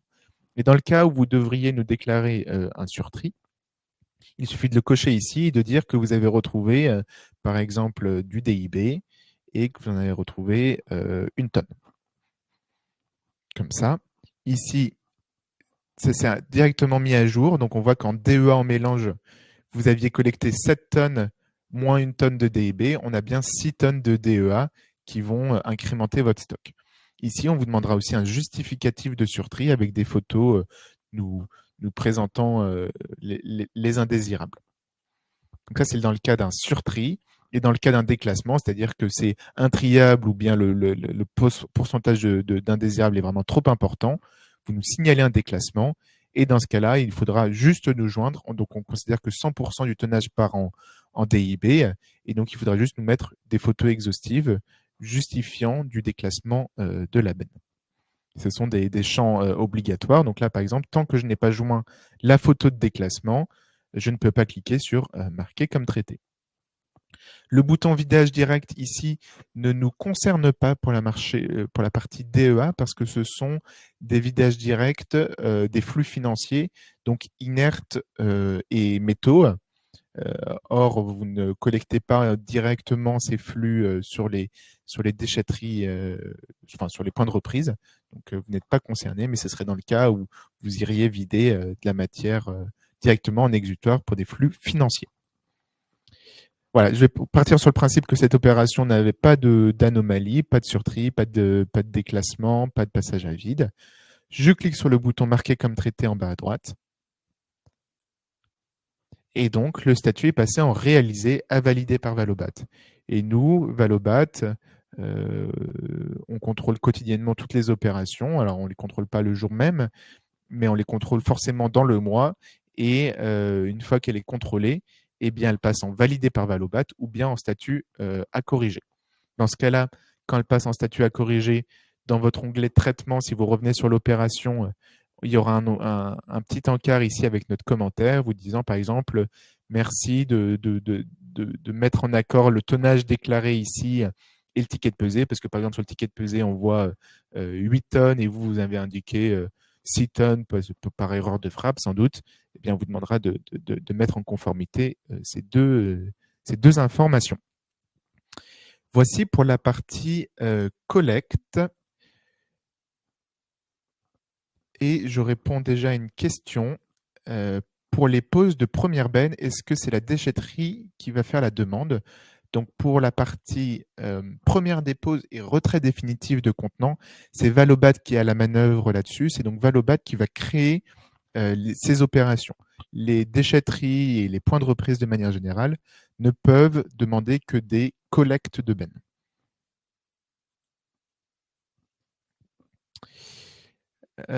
Voici pour la partie. Ah oui, et puis, pardon, si jamais l'opération passe en à corriger, vous allez donc retrouver le commentaire juste ici, mais vous avez aussi la possibilité de le visualiser dans l'onglet fil de discussion. Vous aurez un nouveau message et vous pourrez potentiellement aussi y répondre. Quelquefois, on ne comprend pas forcément les photos ne sont pas forcément claires et donc on vous envoie à corriger en disant pouvez-vous nous préciser ce que vous considérez comme indésirable. Donc, il faut juste nous répondre ici via un nouveau message en indiquant j'ai retrouvé des sacs plastiques opaques, par exemple, et ce n'était pas forcément visible sur la photo. Et puis, une fois que vous nous avez répondu à notre demande, il faut bien penser à nous resoumettre l'opération. Ici, je n'ai plus le bouton, mais il faudra bien de nouveau cliquer sur marquer comme traité pour que l'opération puisse repasser en réalisé à valider par Valobat. Voilà. Eh ben, écoutez, pas d'autres questions, donc je continue. On a donc collecté a priori 7 tonnes de matière, et ici, mon stock est bien passé de 150 stock que j'avais initialement à 157 tonnes de DEA en mélange. Il va maintenant falloir nous déclarer le tri de cette benne DEA pour qu'on puisse vous rémunérer pour cette prestation et puis pour que vous puissiez faire vos demandes d'évacuation de flux opérationnel. Pour nous déclarer une opération de tri de cette benne DEA, vous allez devoir nous déclarer une nouvelle opération. Donc cette nouvelle opération, vous pouvez soit le faire depuis votre onglet d'arrivée ici, via créer une demande.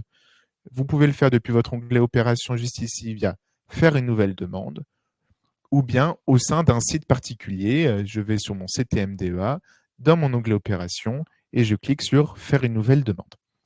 Donc ici, le point concerné, c'est CTM DEA. Je veux déclarer une opération de tri, donc c'est bien dans mon marché CTM ABJ DEA M01B. Et je choisis le flux que je vais, qui est concerné. Donc c'est bien le flux DEA en mélange. Automatiquement, j'ai le type de prestation qui s'est complété ici, une opération de tri.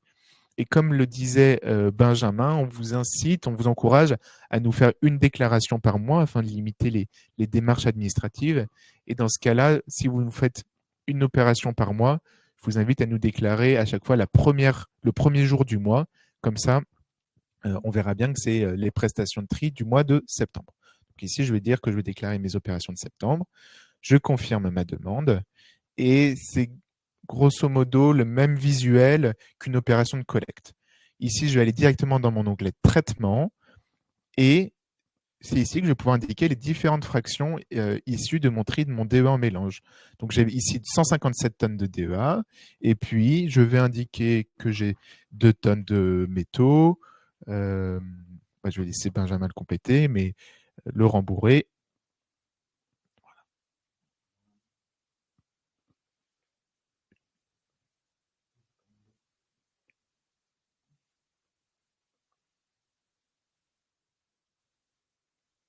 Et voilà, et 60 tonnes de bois.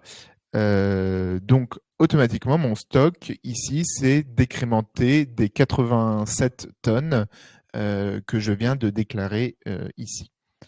Nous vous demandons pour le moment, comme l'a indiqué Benjamin, un ticket de pesée par type de flux surtrié. Donc, soit vous avez la possibilité de le faire parce que vous faites des campagnes et dans ce cas-là, en effet, vous pouvez nous joindre des justificatifs. Soit vous le faites à la benne réceptionnée et dans ce cas-là, une attestation sur l'honneur nous disant que sur le mois de septembre, sur mes 200 tonnes de bois, de DEA, j'ai récupéré tant de tonnes, tant de tonnes, tant de tonnes. Vous nous joignez, alors pour le moment, et j'en suis désolé, à chaque fois le même justificatif, la même attestation sur l'honneur, et puis ça va débloquer le bouton marqué comme réalisé, parce que pour le moment, on ne peut pas le faire. Donc, je vais faire dans le cas où j'avais une attestation sur l'honneur. Je le joins plusieurs fois. Sachez on va faire évoluer ça pour que, dans le cas où vous faites des attestations sur l'honneur, on n'ait pas besoin de joindre 15 fois le même document. Tac. Voilà, donc ça, le bouton s'est dégrisé ici. J'ai bien déclaré mon tri de la benne sur le mois. Je clique sur marquer comme réalisé. Oui. Et donc, le statut passe en réalisé à valider par Valobat. Votre stock s'est décrémenté des 87 tonnes et on n'attend plus que ça soit validé par Valobat. Si je reviens donc maintenant sur mes stocks dans mon site CTM DEA, je vais dans mes stocks. J'ai bien en DEA en mélange plus que 70 tonnes. Et puis, j'ai mes stocks qui se sont incrémentés, comme on se l'a indiqué, mes 60 tonnes de bois, mes rembourrés, mes métaux, etc., etc. J'ai donc bien mes lignes qui se sont créées. Voilà pour l'opération de tri. Donc, pour rappel, pour faire une demande d'opération de tri, dans votre onglet Opération, vous avez plusieurs accès. Faire une nouvelle demande. Je choisis le marché CTM ABJ DEA. Je choisis mon DEA en mélange. Et puis, je complète le formulaire. Maintenant, on va voir pour le... oui, j'ai oublié de préciser, ces opérations de tri de bennes conjointes, vous pourrez les retrouver dans votre onglet « Autre opération » qui est juste ici. Vous voyez que mon opération de tri est juste ici, en statut réalisé par Valobat, et la date d'intervention, c'est le 1er septembre qu'on avait complété. Maintenant, on va pouvoir voir l'opération d'évacuation de vos flux sur votre CTM, flux financiers et flux opérationnels. On va commencer avec les flux financiers qui, je le rappelle, sont soit le DIB, enfin à la fois le DIB et les métaux. Pour nous déclarer une évacuation, une mise en filière de métaux, la première étape va être de nous déclarer un exutoire, l'exutoire chez qui vous envoyez vos métaux. Donc, pour nous déclarer un exutoire, c'est dans la partie de gauche, ici. Je clique sur le bouton exutoire. Ajouter un exutoire en haut à droite s'il n'est pas encore créé. Et puis, je vais devoir indiquer le pays et le SIRET du site. Alors, moi, j'ai pris un SIRET totalement fictif que je colle. Merci. Et j'appuie sur la petite loupe et le reste du formulaire se complète automatiquement. Je clique sur Ajouter et voilà que mon exutoire AVS Boulangerie s'est créé. Si je reviens dans Exutoire, on le retrouve bien ici, AVS Boulangerie. Donc, il n'est pas totalement paramétré. Il faut bien penser à revenir dessus. Vous avez encore deux choses à faire. La première chose à faire va être de nous joindre l'arrêté ICPE justifiant du recyclage de la matière sur ce site. C'est bien à vous de nous le fournir. Pour nous le fournir, on clique sur les trois petits points, charger, et on va chercher le document sur votre ordinateur. Je joins un document. Ça, c'est la première étape. Et la deuxième étape, c'est d'ajouter le flux et le mode de traitement que va prendre en charge cet exutoire. Donc ici, on a dit qu'il allait prendre les métaux. Je clique sur Ajouter. Je choisis le flux métaux, juste ici, et son mode de traitement. Ici, c'est un mode de traitement recyclage R4, enregistré. La ligne apparaît ici, elle a un statut brouillon. Potentiellement, cet exutoire pourrait aussi prendre en charge les DIB. Donc, je clique sur Ajouter. Je choisis... Ah, je suis allé... Ouais. Ah oui, juste ici. Le voici, DIB et mode de traitement. Soit c'est une mise en décharge, soit c'est une valorisation énergétique. On va dire que c'est une valorisation énergétique. Et je clique sur Enregistrer. Il faut bien que mon arrêté préfectoral que j'ai joint ici corresponde à ces modes de traitement que vous nous déclarez ici. Une fois que vous avez ajouté l'ensemble des flux, leur mode de traitement, il vous reste une dernière étape, c'est de demander le référencement. Pour l'instant, je ne peux pas cliquer dessus. Il faut que je pense à sélectionner soit toutes les lignes, soit une ligne en particulier, et de cliquer sur demander le référencement. Je valide. Le statut passe en attente de référencement. Et puis, Valobat revient dessus, contrôle vos documents, contrôle par rapport au mode de traitement que vous nous déclarez, et puis valide le mode de traitement. Donc, si je prends un exemple, ici, c'est un exutoire qu'on avait déjà traité précédemment. Voilà, ça a été référencé. Les flux inertes et métaux ont été référencés le 8 janvier 2024.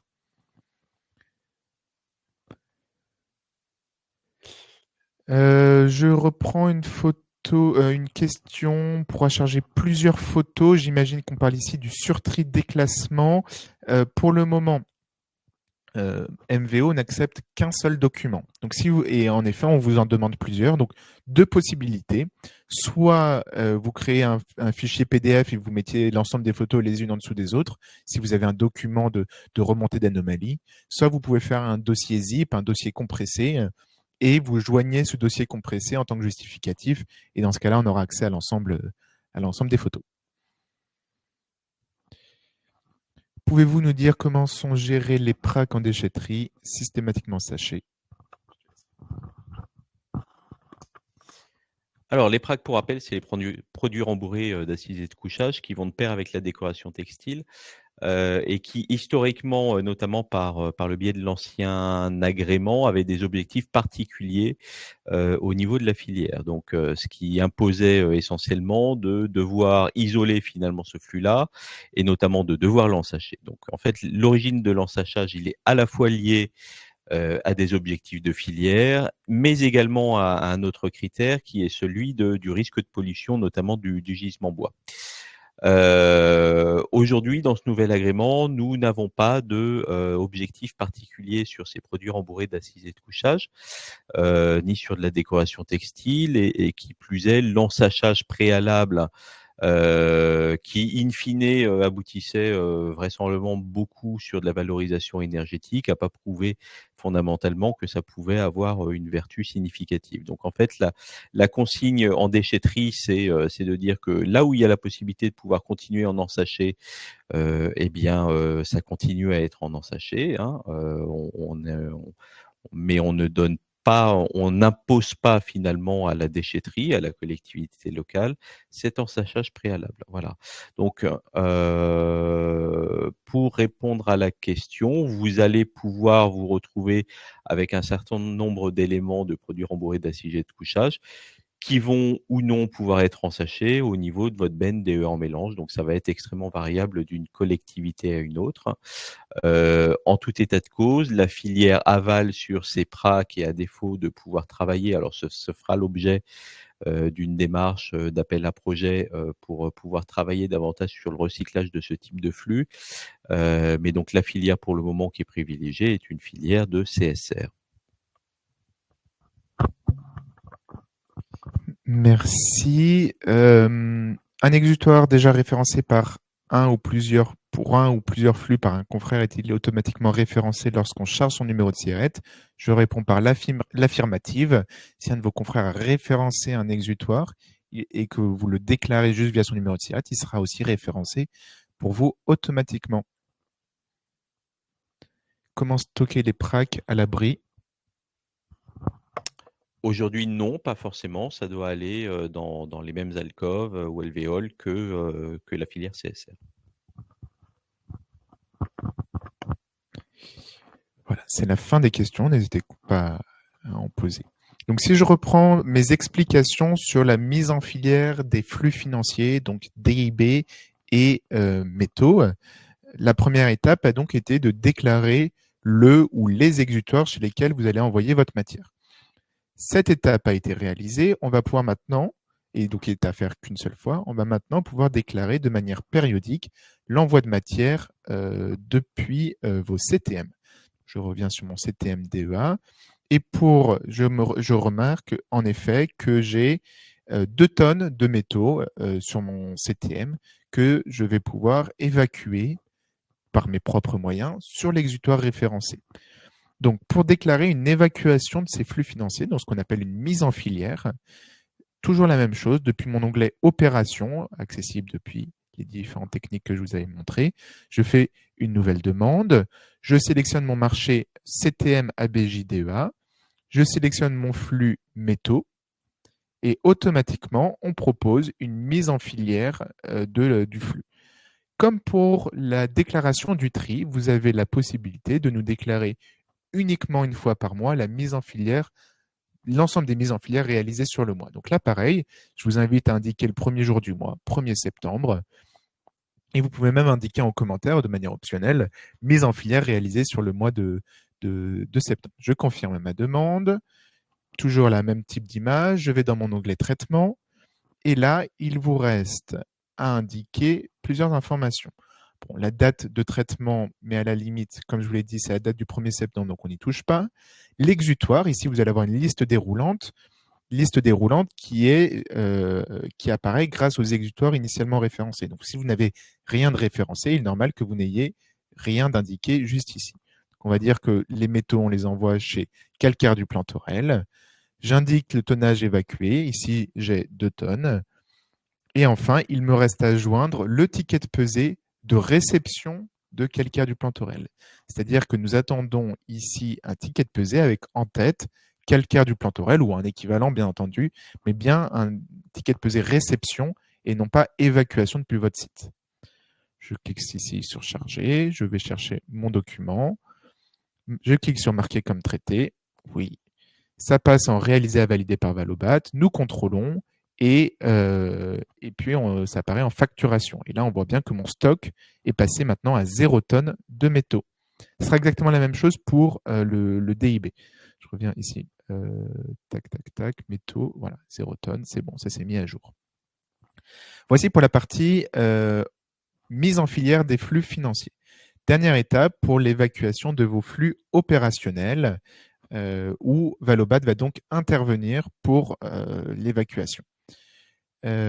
Pour rappel, vous avez accès au sein de votre site, ici c'était MDEA, aux exutoires chez qui vous allez envoyer la matière. Donc, enfin, chez qui la matière va être transportée. Donc, dans mon onglet configuration M2, M3. Je vois que mon bois va être envoyé chez Webinar CTM et Prépa par le transporteur Webinar 0304. Mon plastique multirep va être envoyé chez Hold par le titre transporteur Webinar 0304. Pour demander une opération d'évacuation de matière, lorsque vous avez l'équivalent d'une FMA, voici la marche à suivre. Il faut cliquer sur le bouton Faire une nouvelle demande en haut à droite, comme d'habitude. Et cette fois, il ne faudra pas sélectionner le marché CTM ABJ DEA, mais le marché Transport Logistique. M02A, Transport Logistique. Je choisis le flux que je veux faire évacuer. Par exemple, ici, le flux bois. Et le reste du formulaire se complète. Donc, un bien type de prestation de transport en FMA. Le site d'arrivée, c'est Webinar CTM Prépa. Et ici, je vais indiquer la date souhaitée d'évacuation. Donc là, on indique pour le 17 septembre. J'indique un commentaire si nécessaire et je confirme ma demande. Voilà, l'opération est en statut en attente de prise en charge et vous, en tant que centre de massification, votre action s'arrête là. C'est-à-dire que vous n'avez plus à revenir sur l'opération. Elle est maintenant entre les mains du transporteur grand volume et du centre de préparation. Vous allez pouvoir suivre l'état d'avancement via votre onglet opération dans transport grand volume. Alors ici, j'ai des filtres, donc il faut bien penser à les enlever. J'enlève tout, hop, tout est sélectionné. Et j'ai donc mon opération M2P8 de bois avec les informations qu'on s'est dit. Une fois qu'elle va être acceptée par le centre de réception, donc le centre de préparation et le transporteur, ils vont indiquer, eux, la date de chargement prévue. Donc, c'est la date de collecte sur votre centre de préparation, votre centre de massification, et la date de déchargement prévue sur le centre de préparation. Donc, ces deux dates-là vont se compléter. Donc, si je fais un exemple, je vais me connecter en tant que transporteur.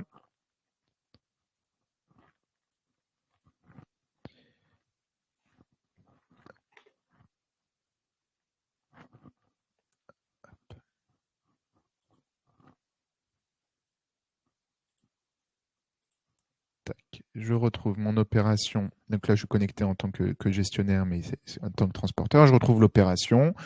Je vais dessus en tant que transporteur. Là, c'est plus à titre informationnel hein, pour vous. Vous n'avez rien à faire. Donc, date de chargement. Donc, la date d'enlèvement souhaitée, donc ici, c'est le 17 septembre. C'est ce que vous, en tant que site de massification, vous avez complété. On prévoit normalement que ça soit fait le même jour, mais peut-être qu'il va indiquer que ça va pas être le 17, mais le 18 et qu'il va revider le 18 aussi sur le centre de préparation. Il peut définir un créneau d'horaire si possible, sinon il n'en définit pas. Et puis, il va accepter la demande. Voilà. Donc là, si je reviens, c'est passé en planifié par le transporteur.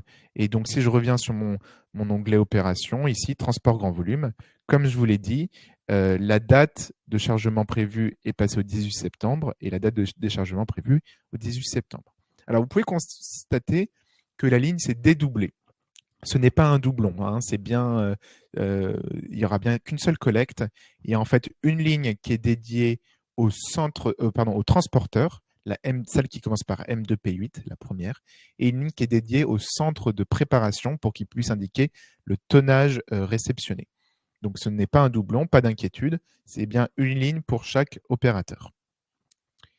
Voici pour les demandes d'évacuation pour les flux opérationnels. Et normalement, nous avons fait le tour de l'ensemble des prestations qui peuvent être gérées dans MyValobat. On a une question.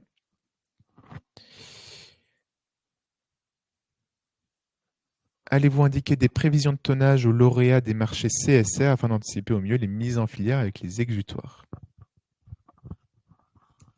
Alors des prévisions de tonnage, pas forcément, parce qu'on n'a pas forcément, une idée extrêmement précise, sur les tonnages réels qui vont être réceptionnés. En revanche, oui, une communication sur les CTM qui vont livrer les marchés de préparation CSR, mais également matelas, hein, d'ailleurs, ce sera évidemment, communiqué. Donc, on peut quand même à partir de ces CTM qui seront indiqués, avoir une idée à peu près macroscopique de la grande tendance qui sera prévue en termes de réception de tonnage.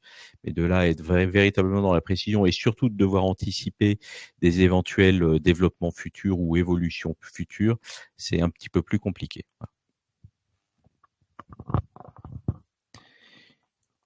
Une très bonne question que j'ai oublié d'évoquer. Dans le cas où vous êtes titulaire du marché CTM 1B, collecte DEA, mais aussi titulaire du marché, par exemple, préparation bois, nous avons la question suivante. Quand le CTM est aussi centre de préparation, y a-t-il une saisie à faire pour que le stock tombe en centre de préparation? La réponse est non, je m'explique. Je reviens sur MVO et donc je vais indiquer ici, alors là c'est ma vision de gestionnaire, mais je vais donc indiquer que CTM DEA est lui-même préparateur. Donc ça je le fais, c'est notre tambouille interne. Et donc si j'indique DEA ici, CTM.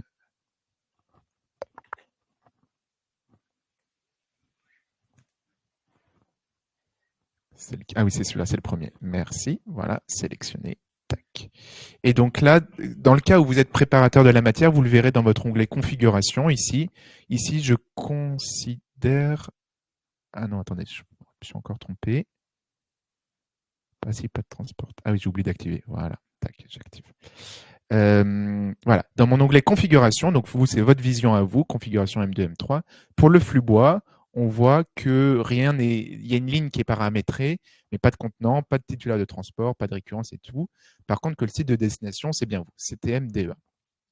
Donc, dans le cas où vous êtes préparateur bois, vous allez pouvoir, sans faire de transfert de stock, directement nous déclarer la préparation de la matière.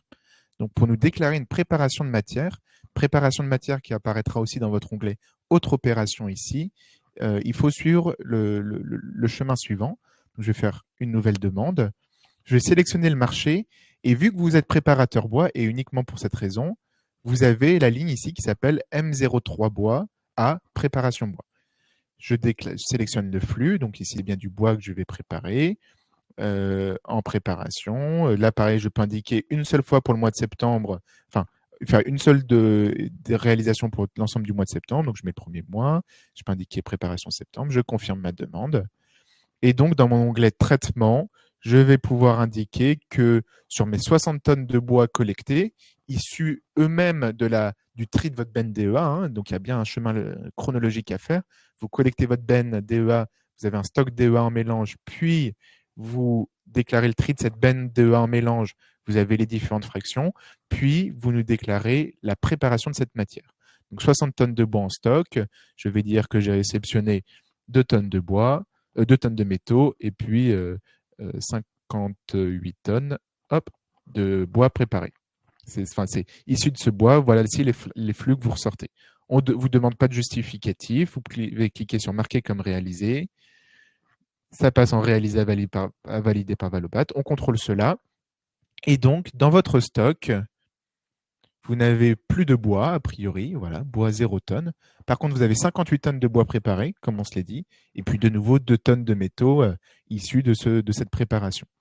Et donc, il n'y a pas besoin de faire un quelconque transfert de stock parce que MVO arrive à faire le lien entre votre contrat CTM et votre contrat préparation.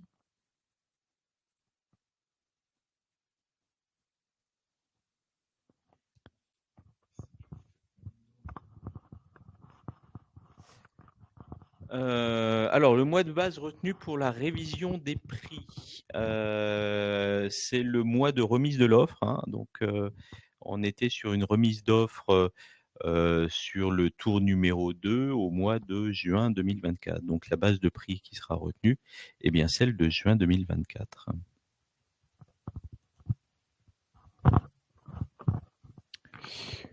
Voilà, on a encore un quart d'heure pour répondre à des questions, mais s'il n'y en a pas d'autres, je me permets de vous répéter, avant même que le marché commence, d'ici une quinzaine de jours, les différentes actions que vous pouvez mener dans MyValobat, notamment si vous êtes un nouvel acteur. Ça va être de paramétrer votre espace, c'est-à-dire ajouter des utilisateurs, paramétrer donc utilisateurs qui vont avoir la gestion de la structure ou des sites, paramétrer le site en indiquant les horaires, en indiquant les horaires ici, en ajoutant les documents, en ajoutant les conditions de règlement, soit au niveau de la structure, soit au niveau du compte, et au niveau des notifications. Nous, de notre côté, Valobat, on va configurer vos exutoires opérationnels pour vos demandes d'évacuation de flux opérationnels. Quant à vous, vous pouvez dès à présent nous déclarer vos exutoires via la manipulation que je vous ai présentée en joignant l'arrêté préfectoral et le code de traitement. Et puis, nous, Valobat, allons aussi vous attribuer dans MyValobat les premières déposes de contenants de Ben sur les collectivités. Voilà, et tout ça, ça va être fait normalement pour fin de semaine prochaine, au plus tard milieu de semaine d'après, mais avant le 1er octobre pour que tout soit prêt pour la mise en place du marché de manière opérationnelle.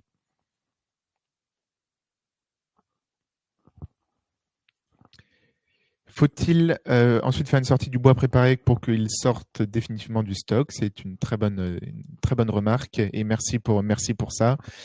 En effet, ces flux issus de la préparation, donc que ce soit pour le bois ou pour les plastiques, deviennent des flux financiers pour leur part. En fait, j'avais pas forcément prévu d'en parler parce que c'est vraiment très axé CTM normalement, mais on fait bien d'en parler parce que vous pouvez être préparateur aussi. Donc, les flux issus de la préparation deviennent des flux financiers. Et dans ce cas-là, il va falloir, comme pour les métaux et comme pour le DIB, nous déclarer des exutoires. Par exemple, on va dire que AVS Boulangerie de tout à l'heure, lui, il gère vous a envoyé le bois préparé chez lui. Donc, je recherche ici bois préparé, mode de traitement, est-ce que c'est de la valo énergétique ou du recyclage matière, R3, on va dire que c'est du R3, enregistré. Ah oui, alors là, c'est passé directement en attente de référencement parce que je suis administrateur. Mais normalement, ça passe en brouillon et il faut en demander le référencement. Et puis donc, votre bois préparé, qui est ici, vous pouvez en déclarer la mise en filière. Donc, pour en déclarer la mise en filière, toujours la même manipulation. CTMDEA, je vais dans mon onglet Opération.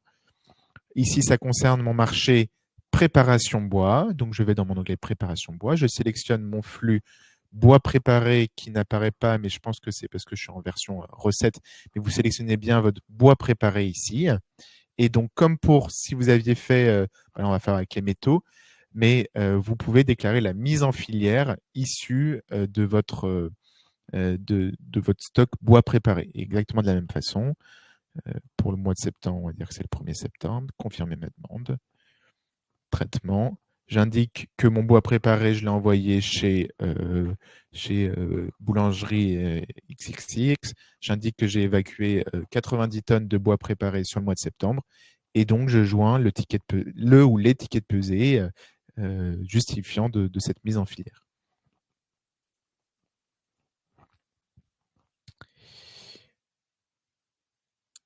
Voilà, écoutez, si nous n'avons pas d'autres questions.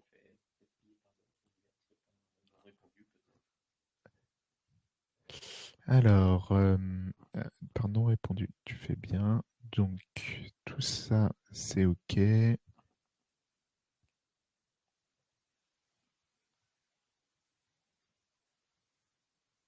Bon, mode, c'est bon. Normalement, tout est répondu. N'hésitez pas encore, on a quelques instants encore. Pour rappel, vous aurez donc accès à ce replay du webinaire d'ici quelques minutes dès qu'il sera terminé. Nous vous envoyons le support écrit, enfin les modes opératoires pardon, et la présentation PowerPoint. Et puis, si vous avez des problèmes d'accès à MyValobat, première étape, c'est déjà de vous rapprocher de votre référent commercial qui s'est référencé, enfin, qui a répondu à l'appel d'offres chez Valobat. C'est bien lui qui a le premier accès. Et si malgré son aide, vous n'y parvenez pas, n'hésitez pas à nous envoyer un mail à opération@valobat.fr. Puis nous, on pourra intervenir pour vérifier s'il n'y a pas un problème de paramétrage. Voilà, bah écoutez, merci à vous. Merci beaucoup. Merci beaucoup de vous être rendu disponible donc pour ce webinaire. Alors, pour un certain nombre d'entre vous, j'imagine que c'est un peu de redite, mais bon, on pense aussi que ça fait du bien parce qu'on a beaucoup d'évolutions aussi dans MVO, et on en aura encore hein, dans MVO. Donc, bah, écoutez, si vous avez la moindre question, l'équipe reste sans problème disponible pour pouvoir y répondre. Voilà, on vous remercie beaucoup pour votre participation, pour vos questions, et on vous dit à très vite. Merci. Au revoir.